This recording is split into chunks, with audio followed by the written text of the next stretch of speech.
every situation is different. The toxicity here that's being referred to would need to be taken into consideration by someone that's arbitrating the situation.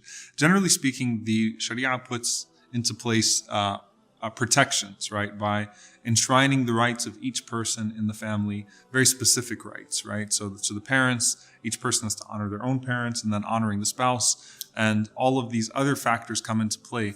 They often come into play because of the violations of those things that were meant to solve that in the first place. So, space is something that's very important, right? So a woman having a right to her own space.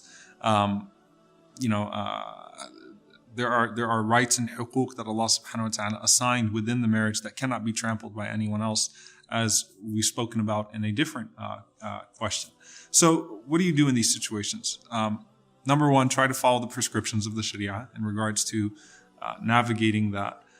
Number two, try to maintain courtesy always.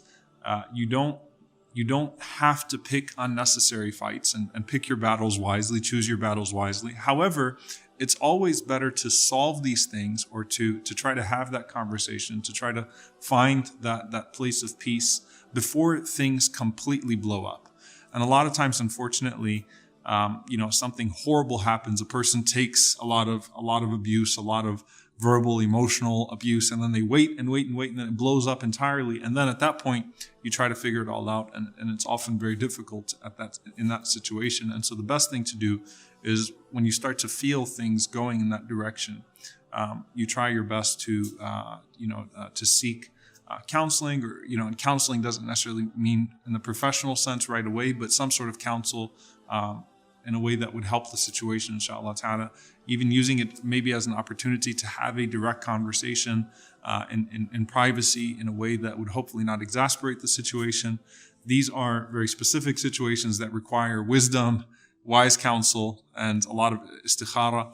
And at no point, however, should a person tolerate beyond just the way that naturally we're going to clash in our personalities, and we're going to find things within our personalities that don't always align, and people can get very territorial and things of that sort. Beyond those things that are normal and expected, a person should try to mitigate them at the start, inshallah ta'ala, so that they do not become exasperated and lead to a more detrimental situation.